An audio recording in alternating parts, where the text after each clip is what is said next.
Okie dokie. Assalamu alaikum, everyone. Alaikum assalam. I pray Rahmatullahi wa everyone. barakatuh. The full salam. How many Yeah, is that? yeah. 30? Alhamdulillah.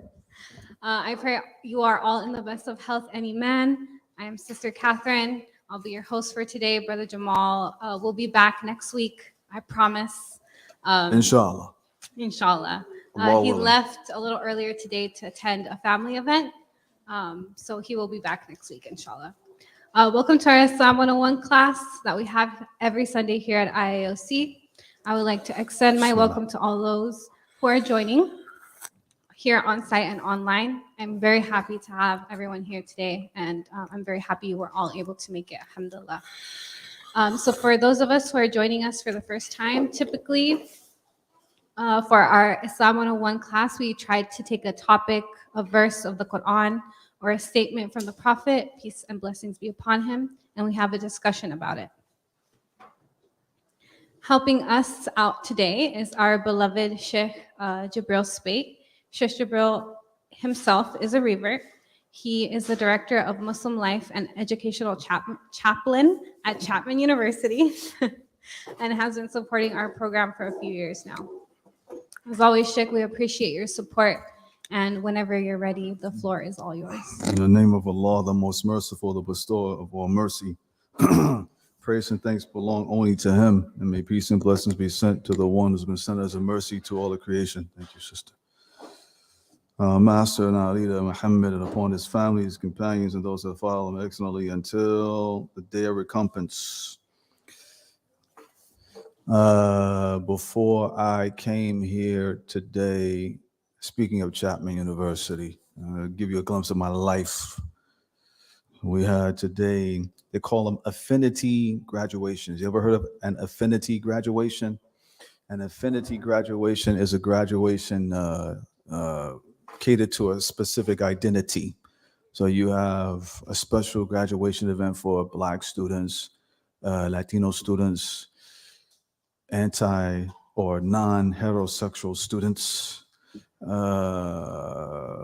Middle Eastern students, APIDA, Asian Pacific Islander, DAISY, I forgot the other A graduation. Anyway, veteran graduation, first generation graduation. Those people who never went to college before, now there's the first generation. Anyway, today I went to the Middle Eastern graduation.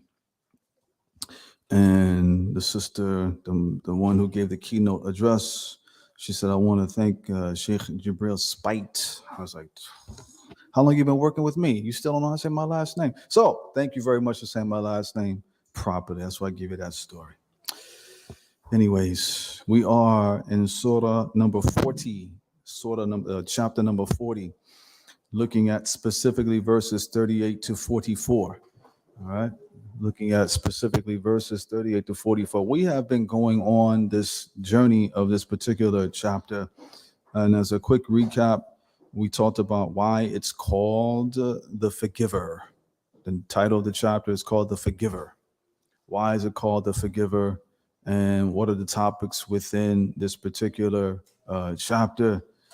And primarily, after Allah or God informs the reader who he is, or at least something about him, then the attention is turned to previous civilizations that rejected submitting to Allah, and then the bulk of at least the first half, the remaining part of the first half goes into a discussion between Moses, peace be upon him, and Pharaoh, or the Pharaoh of that time period, and particularly a man from the Coptics. As you had the children of Israel, all right, Moses being, of course, of them, and then you had the Coptics. And the Coptics were people that followed, at that time, they were followers of Pharaoh. And Pharaoh, of course, as we all know, made a claim that he is God, that he is a deity worthy of worship, etc. So Moses goes to Just to recap before we dive in. Moses, peace be upon him, goes and he addresses Pharaoh, right? And Pharaoh says, "You're a liar." You know, these other things, what have you.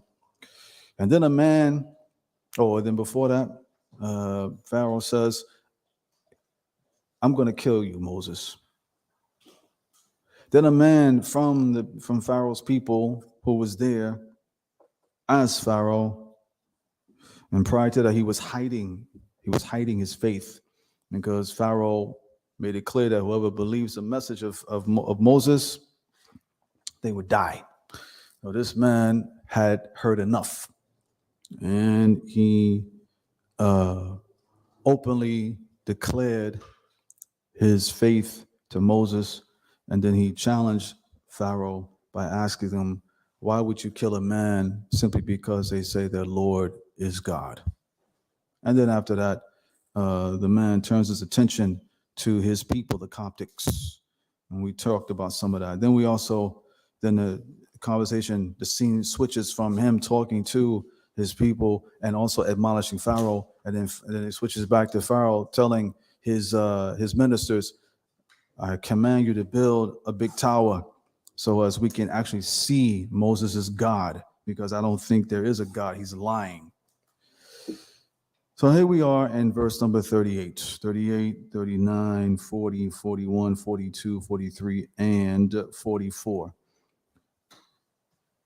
Verse 38 says, "The man who believed said, oh, my people, follow me. I will guide you to the correct path.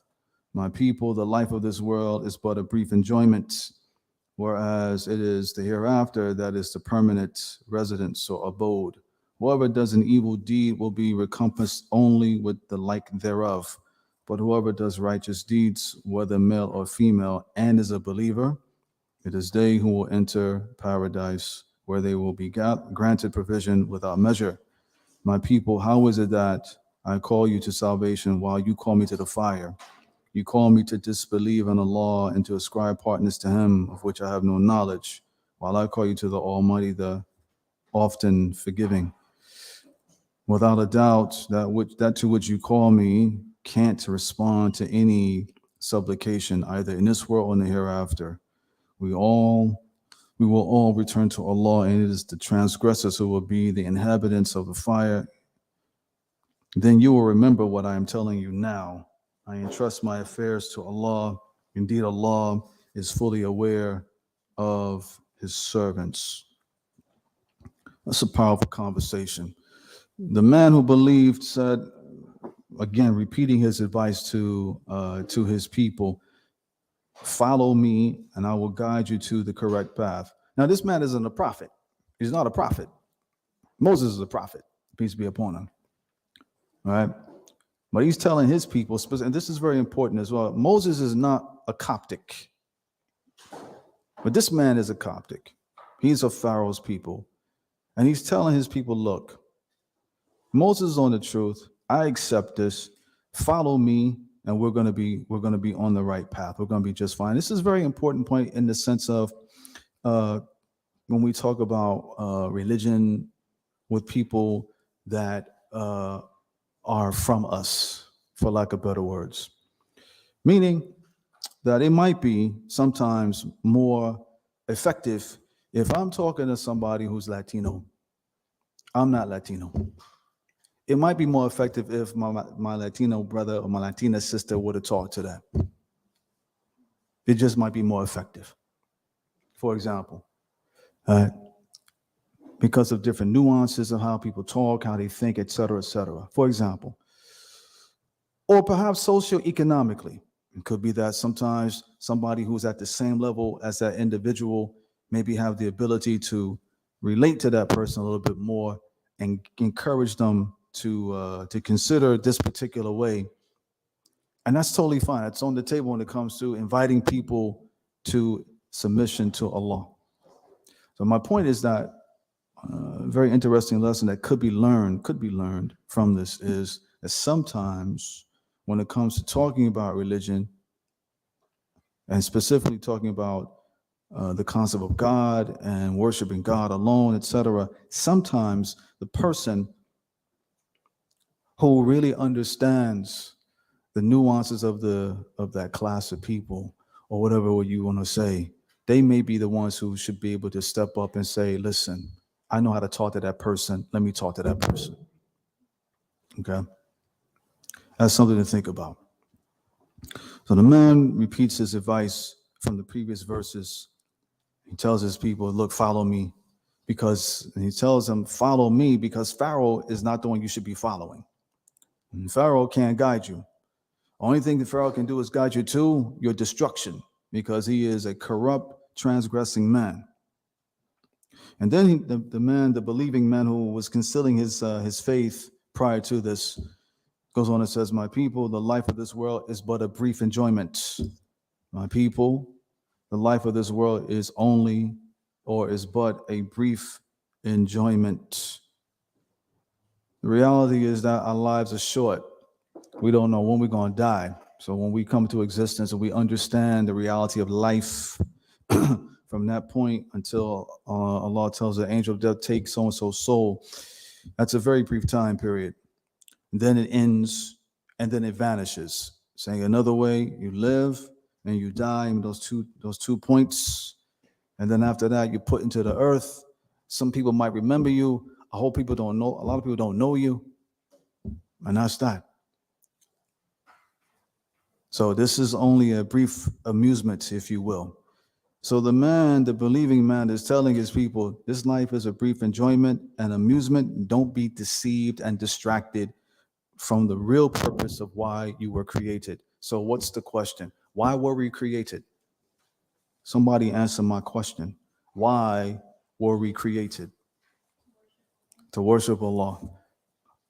Anybody else other than Allah? Oh, Allah alone? Okay. So our purpose of creation is to worship Allah alone. And that means that, and this part of the verse also shows something as well, that the reality is that even though as Muslims, whether you were Muslim an hour ago or 10 years ago or 20 or 30 years ago, the life of this world is an enjoyment. It's also a distraction. You have to try to be on guard as much as you can. You have to be on guard as much as you can. And some days are better than others. That's the reality. Some days are better than others. Some days you're going to be distracted. It happens. But the one that puts himself or herself in the danger zone is when they continuously let the distractions feed their desires in their soul until they start slowly forgetting about why they were created. And that's when the devil has fun. The devil has fun because the devil wants us to be distracted so much that we forgot about being servants of Allah. So the believer goes on and says after that this life is a brief enjoyment. The hereafter, on the other hand, is a permanent abode. So we find here that this man is relaying to these people the exact same message that he learned from Moses, peace be upon him, which is to say that it's that other abode after you die, the place that you have an opportunity to go to. That place is not a brief enjoyment. That's an everlasting enjoyment, full of peace, stability, whatever that you want, whatever that you desire. Thus, the priority then is that this life is the pathway to one or two ways: either the bliss, eternal bliss, or its opposite. So if we're here, for example, and that's the end point, as we're going to that end point, bear in mind that, talking about distractions, the Prophet Muhammad mentioned, peace and blessing be upon him, the following about with regards to the situation of the everlasting garden and the eternal fire. He said that with respect to the everlasting garden, it's surrounded by things that appear to be disliked, whereas the eternal fire is surrounded by things that are filled with calling a person's desires. So keep that in mind. Thus, our priority then should be focused on the hereafter. So when you talk to people about Islam, right? When you talk to people about Islam, everybody want to know this, that, and the third about Islam. One of the things that is important to convey to people is that as a Muslim, one of the benefits why I chose to be a Muslim was because I clearly understand where I can go after I die. I clearly have an idea where I can go after I die. So not only do I understand my purpose while I'm alive, I also understand the opportunities after I die. Then the believing man who had initially hid his faith goes on and talks about uh, actions, because actions have everything to do with whether or not a person will be able to enter into the permanent abode. He goes on and says, whoever does an evil deed, like ascribing partners to Allah, or committing evil, or committing some sins, will be recompensed only with the like thereof. In other words, that person will only be repaid with that which will cause that person distress and grief, because any sin, including ascribing partners to Allah, is a source of distress and grief. It may not be experienced necessarily now, but definitely in the hereafter. Then he says, but whoever does righteous deeds, whether male or female, and those righteous deeds also include the actions of the heart. Give me an example of something that's a good deed only connected to the heart. Who can give me an example of a good deed only connected to the heart? Who can give me an example? Huh? How so?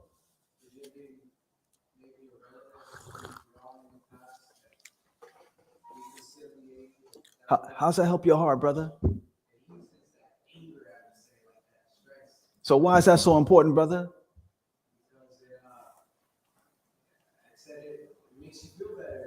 And what else though? What else? What else? There's something else I want you to tell me, because you said you don't want to have that when you said that anger toward that person. What happens if the person still has anger towards that person? What could possibly happen?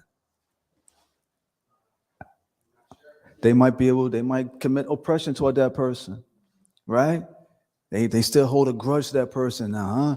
They can't seem to like you said, they can't let it go. So maybe sometimes that anger dictates them and they start acting in a negative way, right? That might hurt that person. Very good, Masha. Give me another one. Huh? Talk to me, brother. What you mean? Oh. Uh-huh.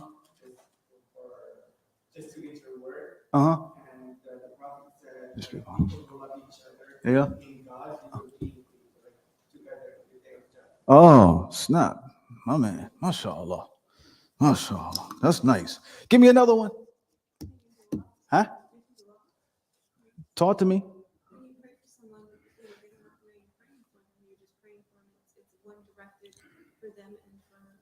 Nice, nice. So what happens when you pray for somebody and they don't know they praying that you praying for them? Huh? Number one. Give me number two.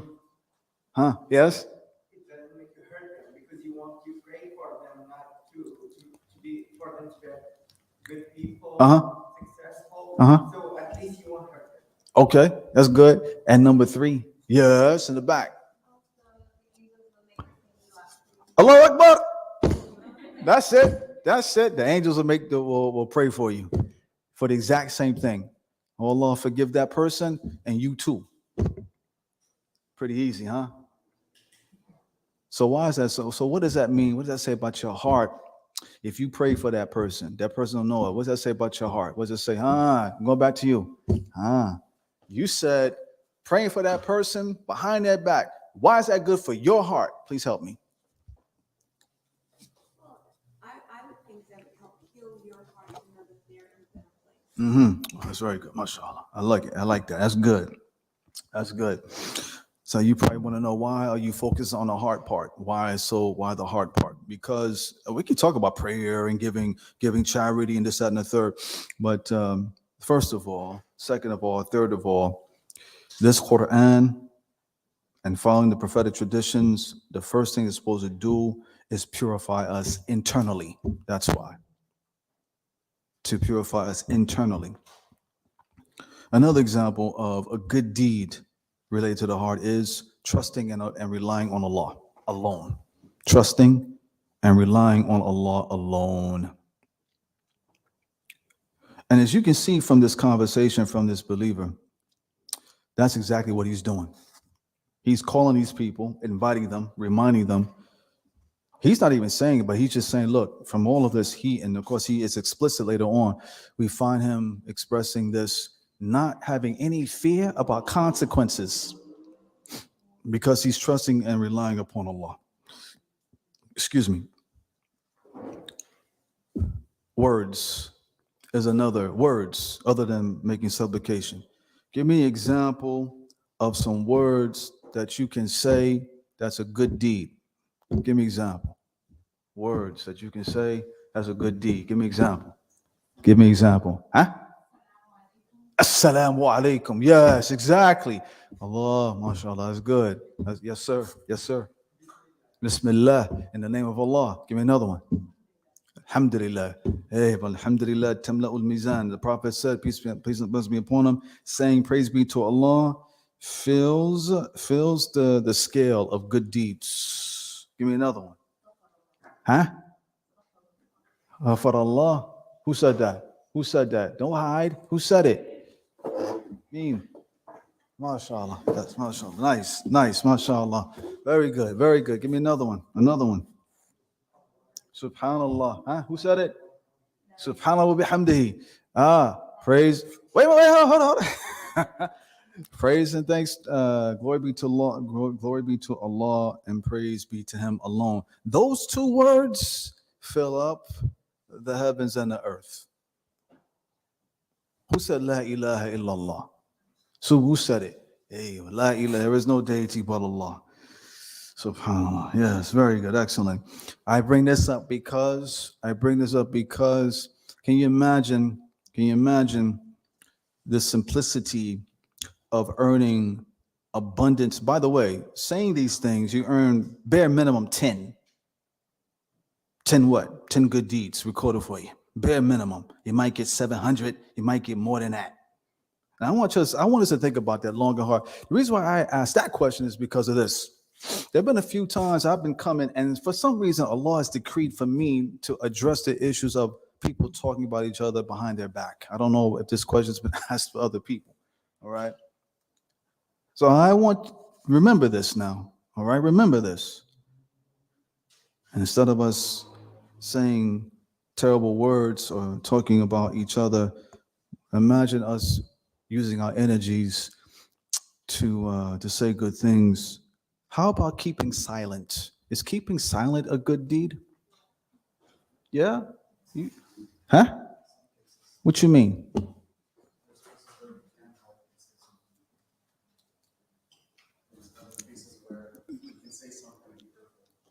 Some cases, if you talk, it might be hurtful.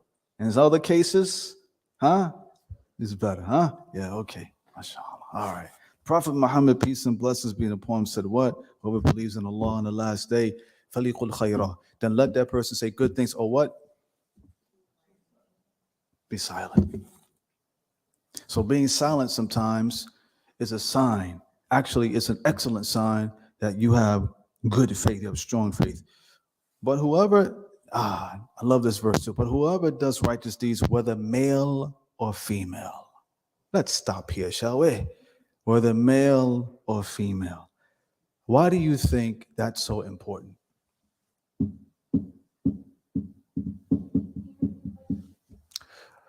The believing man who originally hid his faith says, whoever does an evil deed, they'll be recompensed similar to what they performed. But whoever performs righteous deeds, whether male or female, What's so special about that phrase, whether male or female? What say you? Huh? The concept of equality, if we can use that word in Islam, has to do with what? Our actions and how we are judged. And how we are judged. Huh? Exactly. So either you might be rewarded, huh? Or you might be held guilty.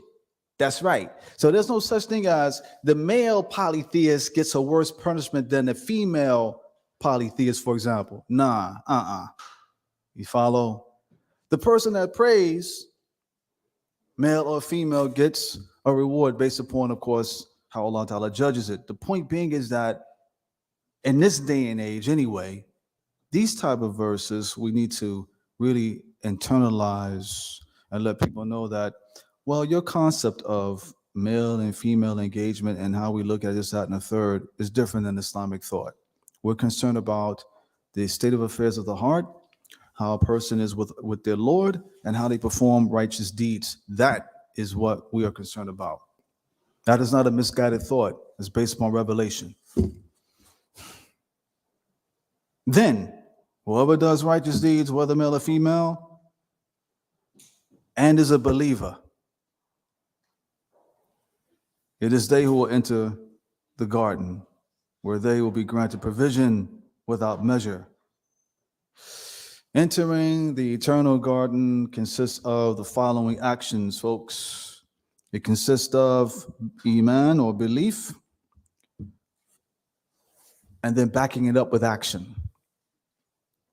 If anybody wants to go in Islamic thought, anybody wants to go into the eternal garden, you tired of this life? Life is hard, as people like to say. Well, life is a test, number one. But you might do yourself, actually, you'll do yourself a whole lot of good if you remember that you're created for a specific purpose. And then after you say, I bear witness that there's no deity but God and that Muhammad is the messenger of Allah, now you got to back it up with action.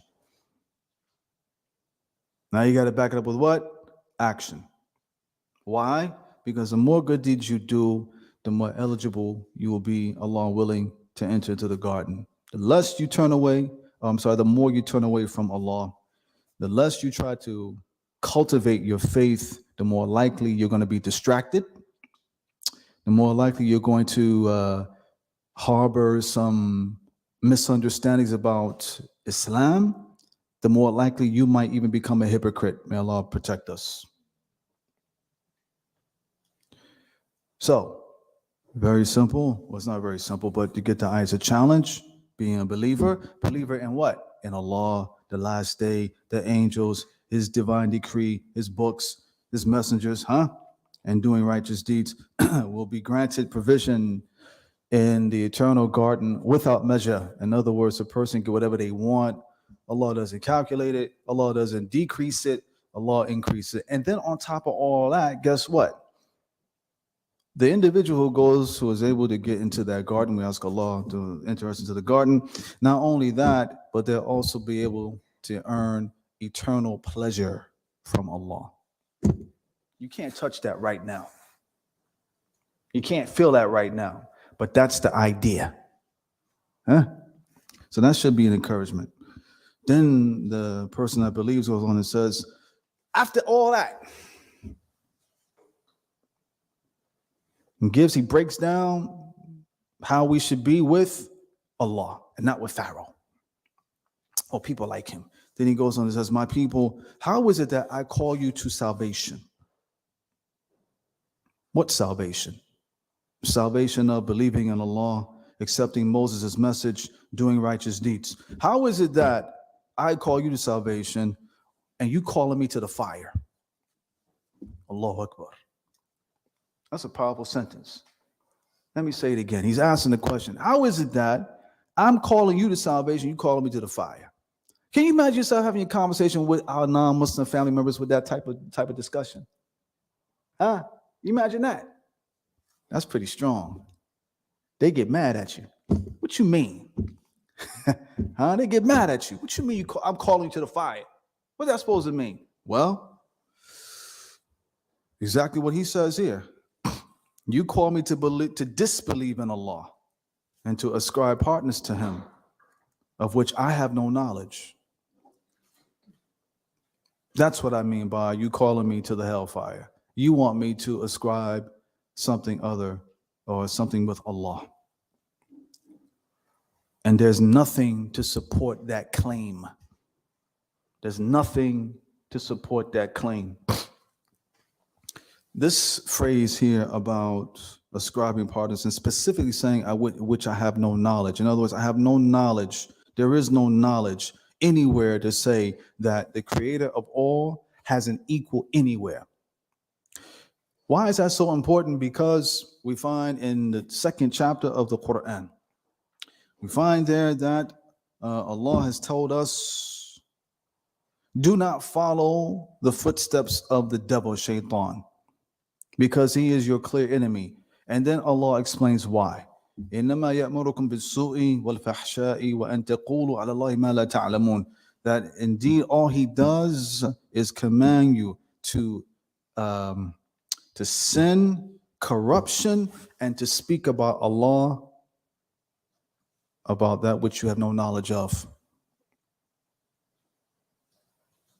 So that's where it's coming from. So the concept then is that this man who's standing before this Pharaoh who made the claim that he's God and the most powerful, the richest person supposedly on earth, this, that, and the third, he's standing there telling these people, all y'all need to submit. Don't follow him. And on top of that, you're not listening, but you want me to be a disbeliever. What's wrong with y'all? That's what he's asking.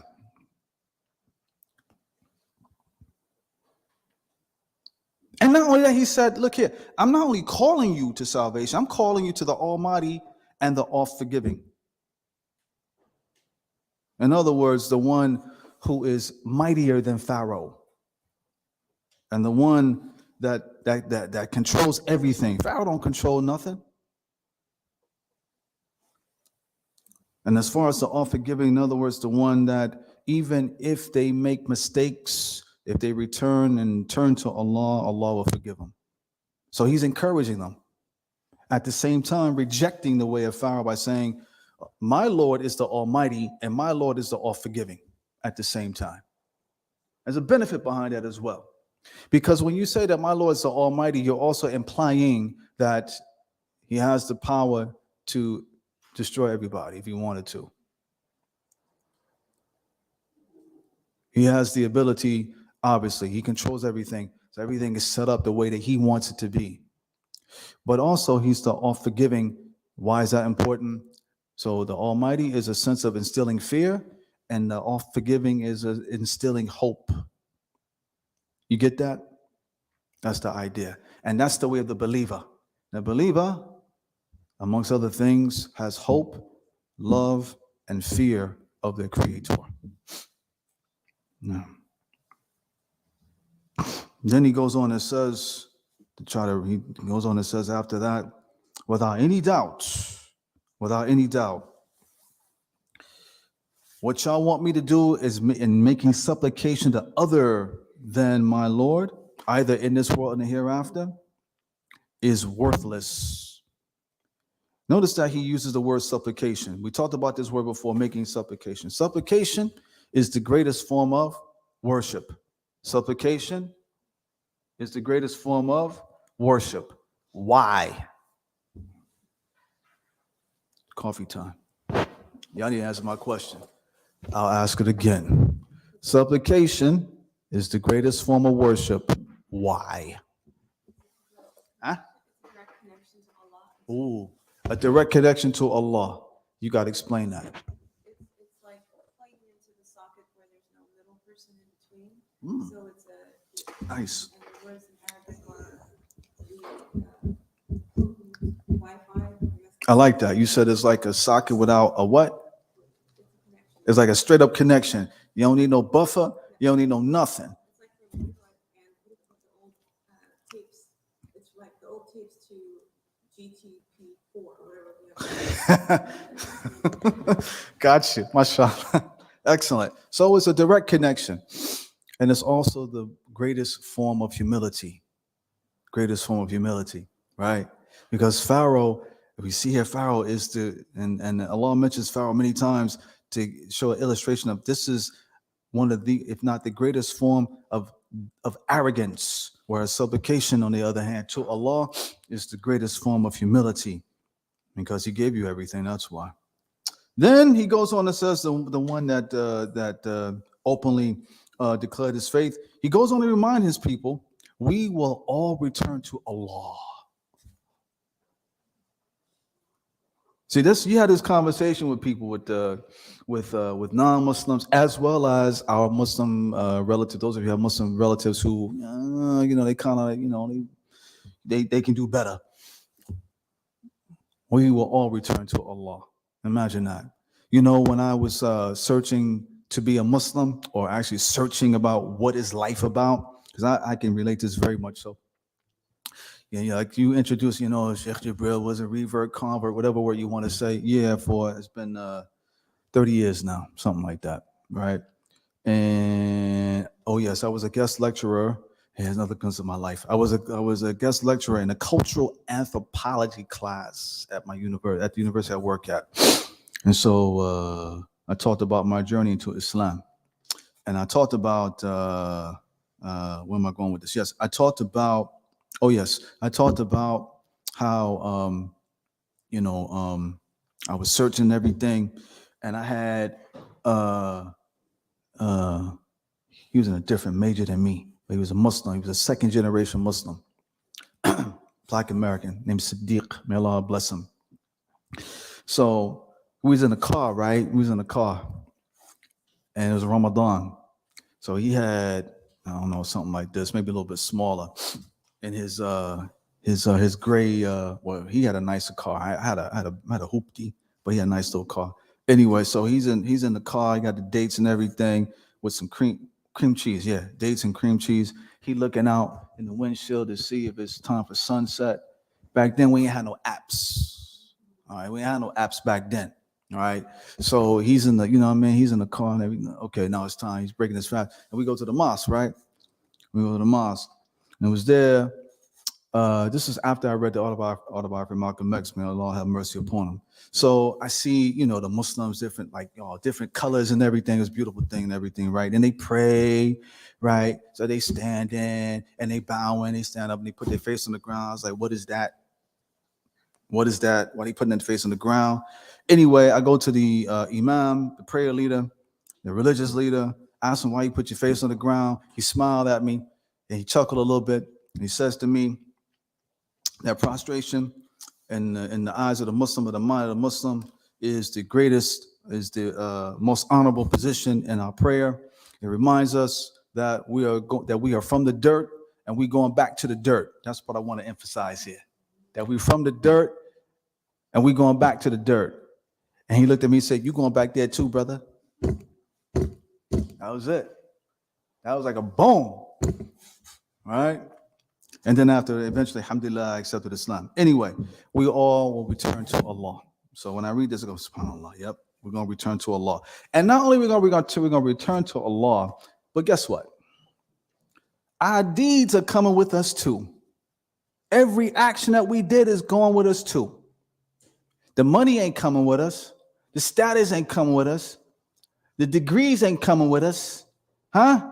Your kids, your spouses, the bills, none of that come with you.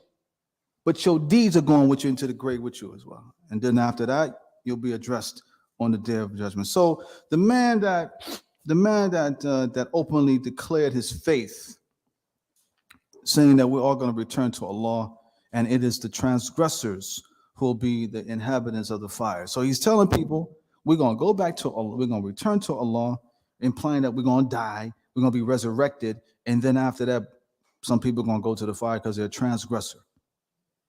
Transgressing because they say Allah has a partner, or they think they're Allah, or there ain't no God, or something of that nature. Because in this life, they had the audacity to say, nah, I ain't going to submit to no God. That's the ultimate form of transgression. Then he advised them and warned them by saying, you will remember what I'm telling you now. I think one of my teachers said something like that one time. You will remember what I'm telling you now. All this advice that he's been giving them, including the fact that you had an opportunity to be a believer or remain on your disbelief. You got to remember all my advice. You see, Allah, the Most High, is going to remind us of every single action and every event that occurred, including this setting right here, including this joint right here, and all the other settings that I've had with y'all, and all the other teachers have come, and this, that, and the third. Excuse me, right? And then he goes on and says, the one that concealed his faith, I entrust my affairs to Allah. In other words, I turn to him and seek his protection, and I delegate all my affairs to him, put my trust in him with regard to all that I'm trying to attain of good and that I'm trying to avoid as far as harm. That is what he's talking about there. Indeed, Allah is aware of his servants, because Allah knows the condition of every one of us as he watches us every single time. He knows our condition, our weaknesses, and everything. He knows if we're trying and we ain't trying. He knows if we love and not sinning, or he also knows and sees if we're trying to improve ourselves, even if we slip up from time to time. So we are done with our, well, at least what I had presented for this. If you want to add, subtract, change, ask, you are most welcome to do so. The floor is yours. We ask Allah, the Most High, to accept this from us today. Write it as good deeds as we are seeking to learn more about Islam and be better Muslims. We ask Allah to let this be a means of us coming close to him. And we ask Allah to let this be what we learned today, to be a means of improving ourselves in front of him, in front of ourselves, and in front of others, and be stronger believers in calling to Allah until we die. Ameen. Bismillah. Thank you so much, Sheikh Jibreel. That was beautiful. I really enjoyed that. So if anybody has any comments or questions that they would like to ask, Sister Rhonda. This is a question with regards to not ascribing partnership with Allah. If people have like certain gifts naturally, and those gifts actually led them to Islam, is it still subscribing partnership with Allah? No, if you give someone a gift and that was a means of them, Allah willing, entering to Islam, that's beautiful. Nothing wrong. Matter of fact, we ought to be giving gifts. The Prophet Muhammad, peace and blessings be upon him, mentioned, generally speaking, give gifts so you can love one another. That's amongst us. When it comes to non-Muslims, look, if you see somebody, nice person, you really hope this person would, Allah will open their chest for guidance. Give them a little gift. What's wrong with that? Okay.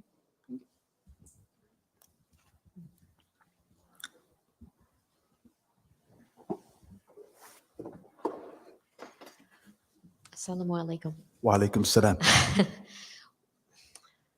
In your opinion, what is the best way to, if you're trying to bring someone to Islam that is a Christian and they're the Trinity, the Jesus died for our sins, what's the best way, the most compelling way to kind of take them away from that belief and bring them, Yeah. how to debunk that Trinity? Yeah, how concept? to debunk the Trinity. Well, there are different ways you can do it, depending upon, of course, the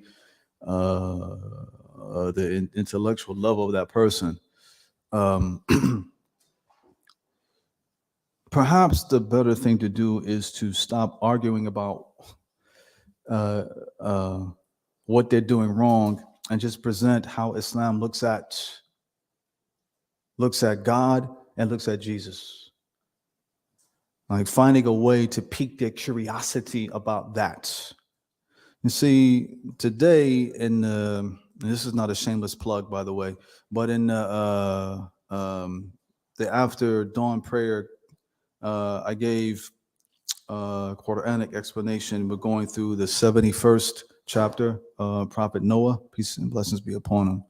And we talked about one of the lessons that we learned is that when you see someone clearly on misguidance, instead of busying one's energy to show explicitly why what they're doing is wrong, perhaps just present the alternative as is, and hopefully the person will ask questions based upon what you present.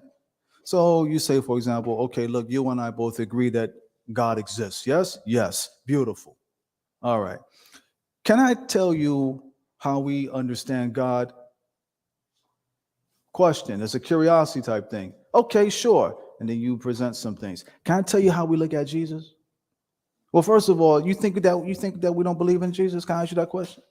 Because some Christians think that, right? You think we don't believe in? Yeah, I don't believe in Jesus.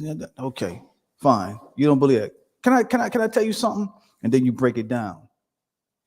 You know what I'm saying? Try that. Try that. Pique their curiosity like that. Show what Islam has to say about those things without even talking about why what they're doing is wrong. All right, try that. And again, and again, and again. All right. You can't do it one time. No. You got to keep doing it and doing it and doing it and doing it. So first of all, it's also good that you're concerned about the welfare of these people that you are engaging with. I think that's a very good thing as well. I wish more Muslims would be concerned about the welfare of people being on what they're on. So may Allah reward you for that. Then after that, as I suggested, and Allah knows best. Anyone have any? I saw a hand over here.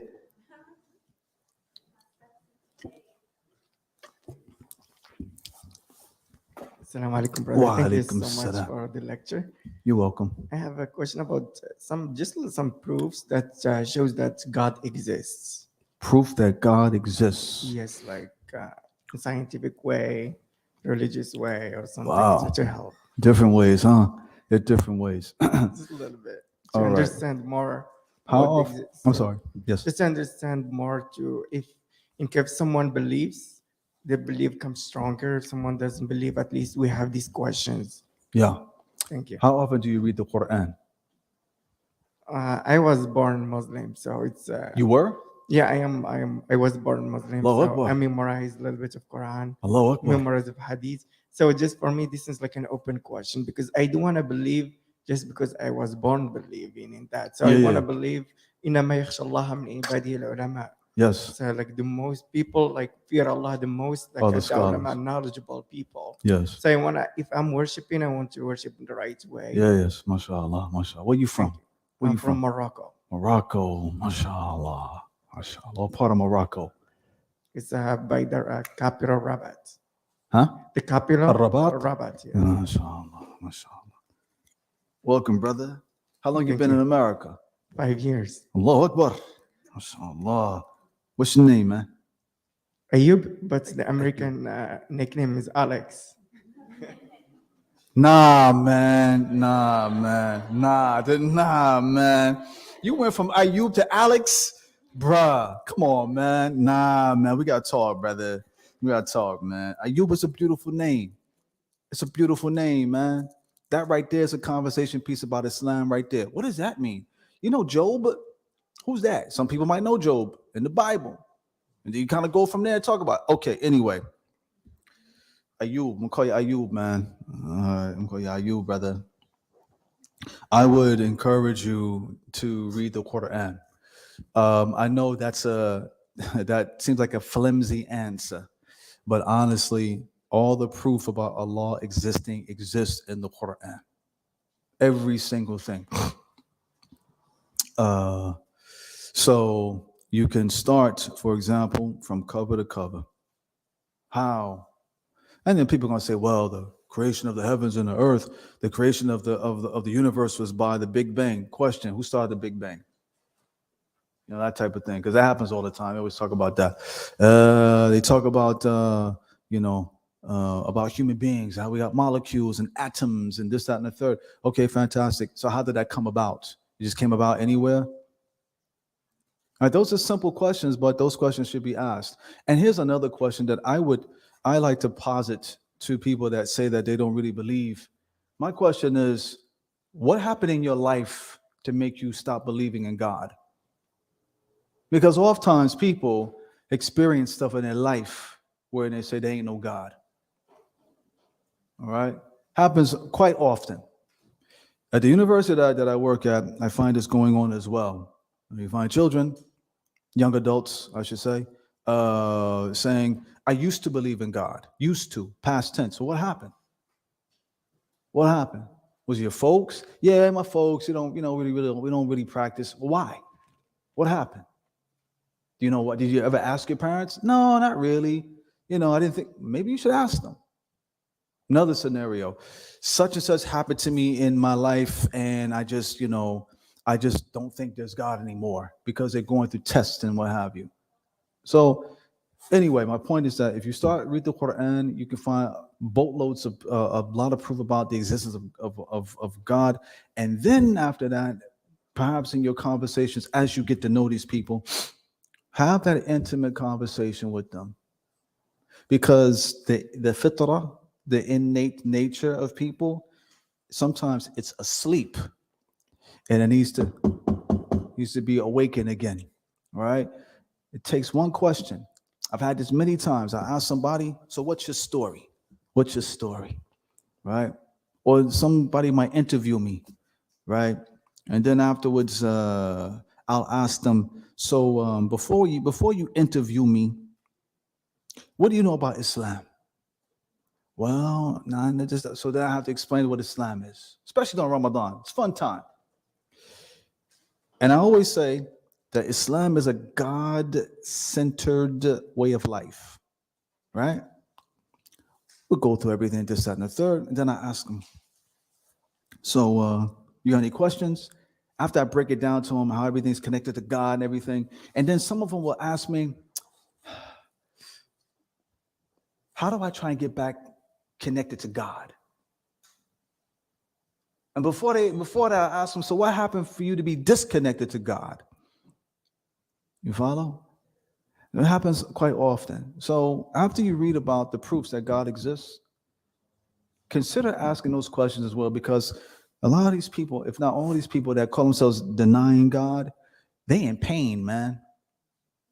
They in a lot of pain, and they don't want to acknowledge that pain.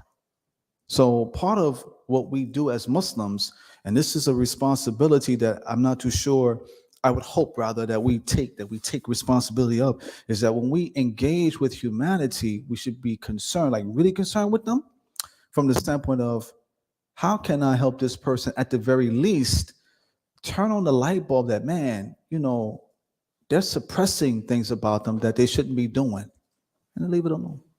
So that's something to think about. Maybe some people want to add to that. I don't know. Yes, sir. Bismillah. Bismillah. Actually, I can add to it a little bit. I can add to it a little bit. So in this ayah, in ayah 43, where the man who was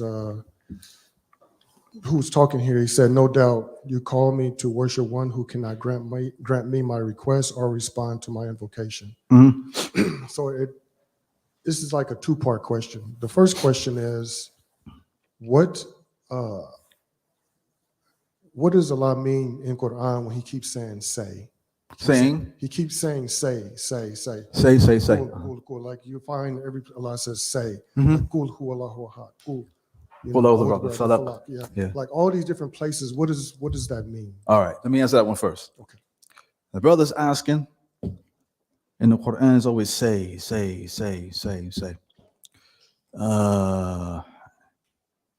I forgot the number of times that's mentioned say. Over 300 times that we find this word say.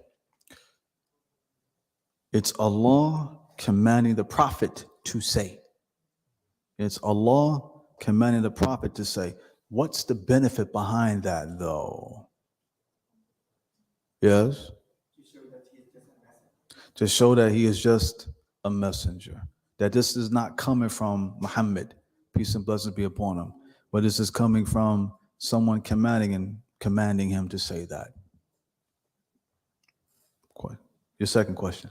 Okay, so the second question is, this ayah reminded me of something I've been trying to commit to memory. And then something you said also connected me to that. So I thought I should share. And there's something the sister back here said. She's looking for ways to give dawah to her family. So am I. I think a lot of us are. Yeah. So in Surah 13, ayat 16, Allah says, say, like about 5 different questions, which I thought was very impactful. So I started learning this ayat. Read the questions. The questions? Yeah, what are the questions? Okay, so I can say it in Arabic because I'm trying to learn it. All right. أعوذ بالله من الشيطان الرجيم. قل من رب السماوات والأرض قل الله. Okay. First one. All right. Say, who is the Lord of the heavens and earth? Say, it's Allah. قل. Say. Then he says again, قل أفتخذتم من دونه أولياء لا يملكون لأنفسهم. Aywa. So, do you take other than Allah as your ally? نفع ولا ضر. Huh? نفع ولا ضر. Who can either benefit. Yeah. Is it so? Based upon this, do you take other than Allah as your ally? How is it that these things, oh brother, they have no benefit, nor do they cause harm? I'm going back to you now. All right. Do pieces of creation in it by themselves cause benefit or harm? The only way they cause benefit or harm, I ask a question for you. The only way they cause benefit or harm is if Allah allows it to be beneficial or harmful. Hey. No, قل هل يستوي الأعمى والبصير. So tell me, say, the Allah is asking, Allah is telling the Prophet, tell the people. So, is the blind equal to the one that sees? What's the answer? What's the answer? No. هل تستوي الظلمات والنور. Is darkness similar to light? Answer, no. So here's the question. Jazakallah khair, may Allah reward you. What's the point of those questions? If somebody can see what? That's the benefit of belief. If you have belief, you can see. If you have disbelief, you're blind. If you have belief, you have light. If you are in disbelief, you're in darkness. How are they the same? Nah, etc. Beautiful. And the last one is like very, very impactful. أم جعلوا لله شركاء خلقوا كخلقه فتشابه الخلق عليهم. Now you gotta help me out there. Read it. What's it say? He's saying أم جعلوا لله شركاء خلقوا. Or do they what? Basically, it's like, do they place partners with Allah? Partners with Allah. As if, or do they place partners with Allah wherein as Allah creates creation, do these partners create like Allah? Right. Or do they assign to Allah partners who created the like of his creation? Yes. So that the creation which they made and his creation seemed alike to them. That's right.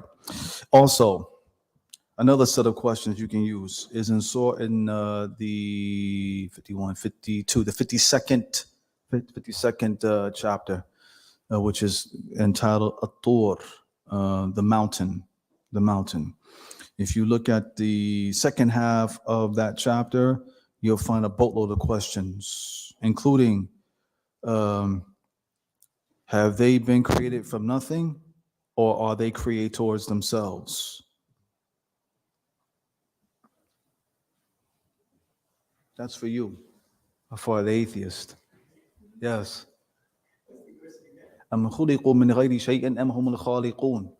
Have they been created from nothing, or are they creators themselves? They've been created from nothing, right? That's the idea. They ain't creators. You follow? None of us are creators, right? That's food for thought. Anyway, so you have questions, etc. Also, sis over here as well, right? Another question you can ask as well with regards to, as you have these conversations down the road, I want you to think about this. You should ask as well, does God eat? Does he drink? Why is that so significant to ask that question? I ask you. Well, even before that, if God ate and drank, what does that mean? He ain't powerful. He's in need. It means he gets weak. You got it? There you go. Okay, boom. All right, Masha. Woo!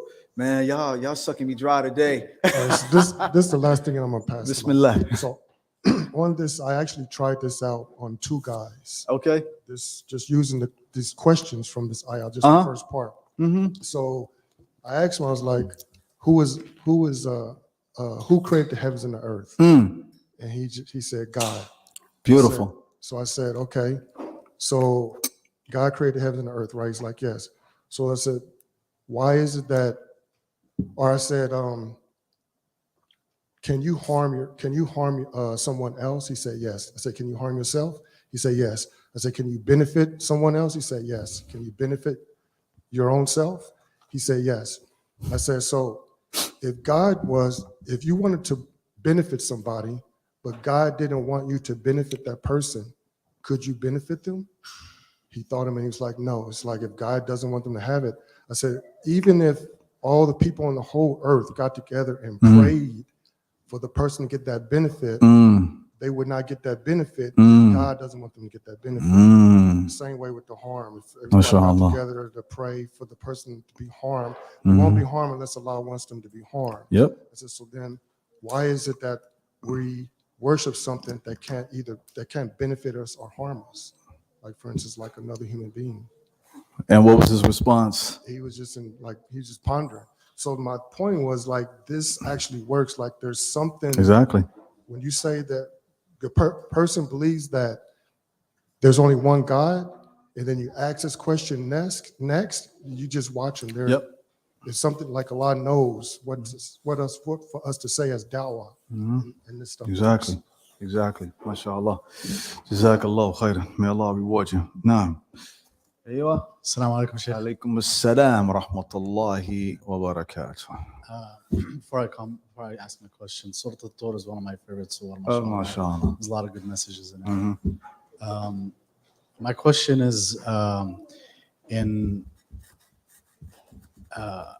Islam, sometimes when you're reading about the end of times, it gets very emotional. And angels, when they were talking about, when Allah subhanahu wa ta'ala starts ordering the angels to take their own, medical maut to take the life of Jibreel and Mikael, and then... You're talking about the angel of death? Yeah. Oh, and what about the angel of death? When he starts taking the lives of... taking the of souls? angels, the souls of the angels, yes. Do we have any evidence of the angels being resurrected after, or is that, like, for example, say the Jibreel... The angels are not, there's no soul in an angel.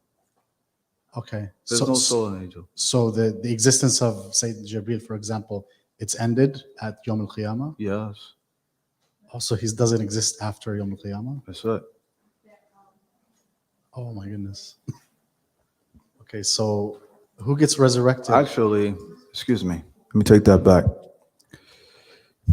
On the day of judgment, what happens to the angels? What happens to the angels? Well, there are infinite number of angels, first of all. And then, do the angels, are they destroyed, or are they no longer come into existence? Well, you have angels who are commanded by, actually, you have angels that carry the throne of the most merciful. Okay. Right? And they come down, they descend. You have angels that are going to be pushing with force people to go into the eternal pit of fire and throwing them like you would throw a ball. Okay. As far as like Jibreel, the angel of revelation, the one that calls the horn, etc. I don't recall any narration that says that they're going to perish, that they're going to die, and Allah knows best. Oh, okay. Yeah, but let me just say it again: angels don't have souls. We're the only ones that have souls. I We're see. the only ones that have souls, and jinn don't have souls either. Jinn has been created from smokeless fire. Angels have been created from light. We've been created with dirt, and we have a soul blown into us. So we're the only ones that have an extraction taking place. And we hope that extraction is very light and not a rough extraction. May Allah help us. And in Yom Al Qiyamah, it's going to be judging the jinn. Do they have their own judgment, or is The jinn are also held responsible for their actions. There may be jinn in here right now. I'm dead serious. There may be jinn in here right now. We don't know them. We don't see them. There may be, of course, there are angels in here as well. So what kind of jinn are in here? Well, they could be believers. They could be disbelievers. We don't know. All right. So Okay. that's why when we say salamu alaikum, we ain't just saying it to y'all. We say it to everybody, the unseen world as well. I see. Can I ask one more question? You got one more. Then after I see the sis over here with the hand. Okay. I was having a discussion with some friends about the seven hells, and they were saying that Zamharira is mentioned in the Quran, that it's a frozen hell. Yes, there is a frozen. The fire is so intense that it is bitter cold. That is possible, even scientifically. Even scientifically, y'all took chemistry class, right? All right. You ever have that chemistry teacher tell you pick up your feet and then throw some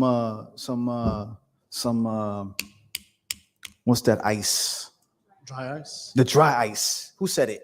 Yeah, right? You ever had the dry ice?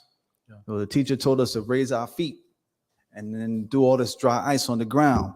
And said if you were to put your hand on that dry ice, it'd feel like a burning sensation and burn off your finger. So yes, depending upon where a person is in the fire, may Allah protect us. It could be as if, yes, there's a frozen thing, but it's a burning, an extreme burning sensation as well. May Allah protect us.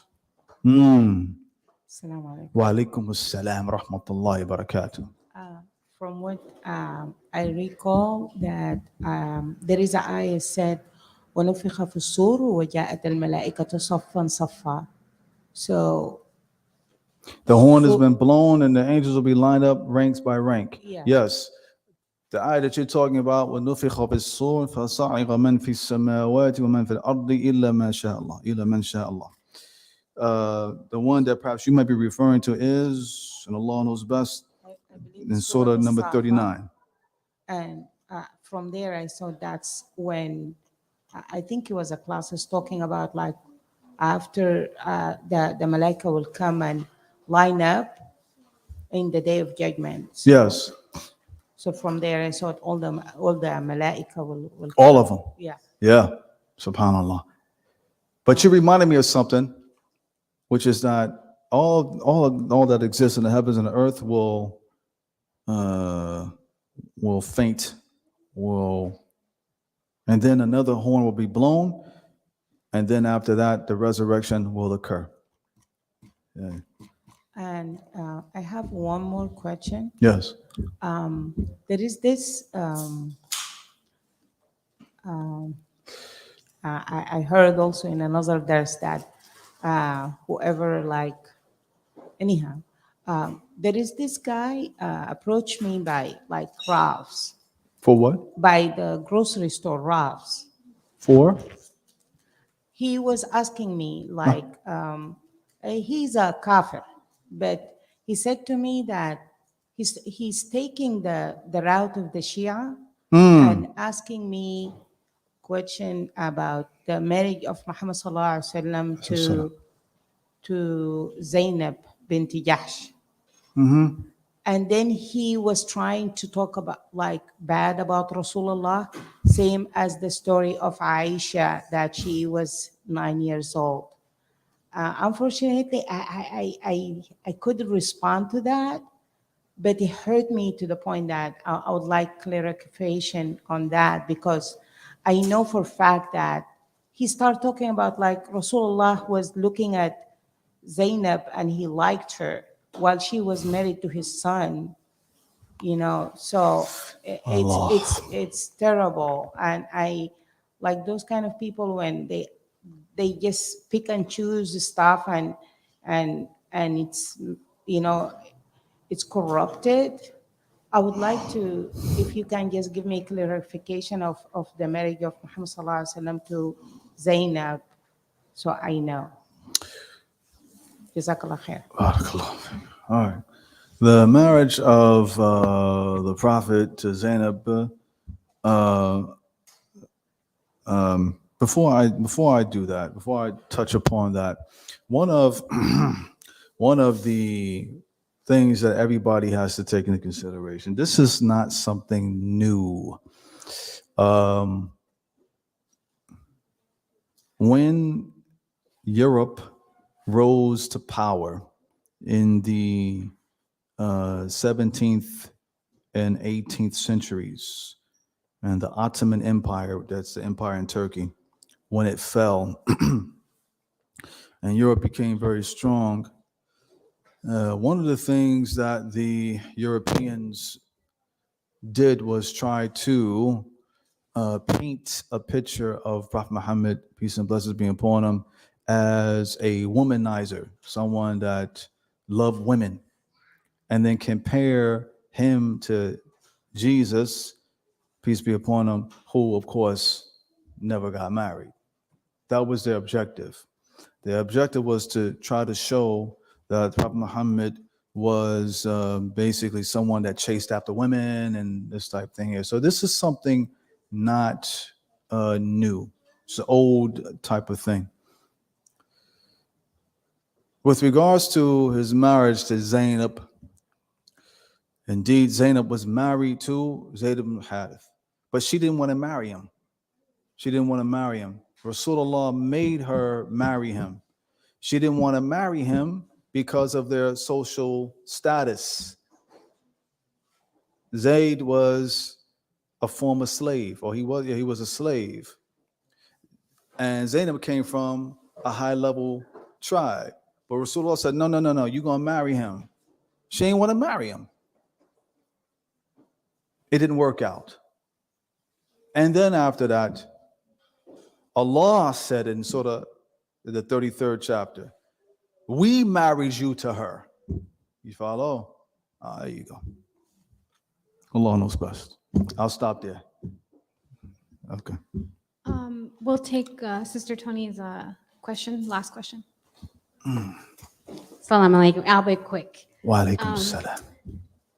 Of course, I'm Hispanic. I was birthed 7 years ago. But MashaAllah. my family is very Catholic. Okay. So the reason my question is about baptism. About baptism. Yes. Mm. So they know that we do follow Jesus. You know, we believe in Jesus. And there was a question they asked me that Jesus was baptized. So if we believe in Jesus, why we don't, as Muslims, baptize our kids? Right. Okay. Which book in the Bible do we find the baptism taking place? Well, I was born Catholic, Yes. but I didn't practice. Gotcha. So that's why it was more easy for me to convert, because I wanted to learn. Gotcha. Gotcha. But my understanding when I was Catholic, Uh-huh. that he was baptized when he was 35 by John. But when I read the Quran with my mentor, I didn't find anything. No, it's not mentioned there whatsoever. So I'll ask the question again. There are 4 books in the New Testament. Huh? First one is Mark, Matthew, Luke, and then John. Out of all these 4 books, the first one, Mark,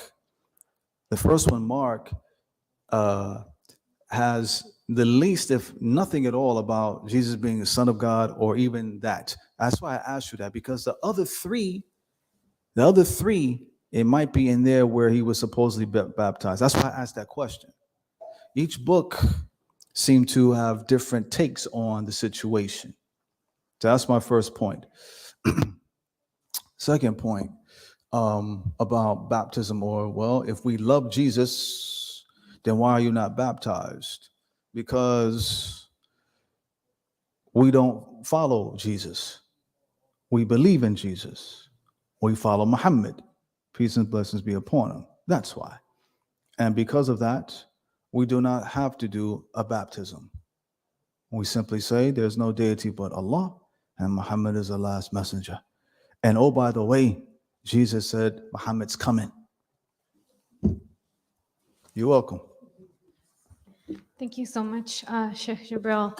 Personally, you are like a very beloved mentor to myself. I learn a lot from you, so I really appreciate you being here today. Jazakallah. May Allah Thank you. preserve your family and protect them. Ameen. All right, so we're going to call it a session. Thank you to everyone who showed up today. It's really nice to see everybody. I'm going to ask that you please help me put away the tables and the chairs, and inshallah, we'll see you next Friday. Assalamu alaikum. Wa alaikum salam wa rahmatullahi wa barakatuh. Allahu Akbar.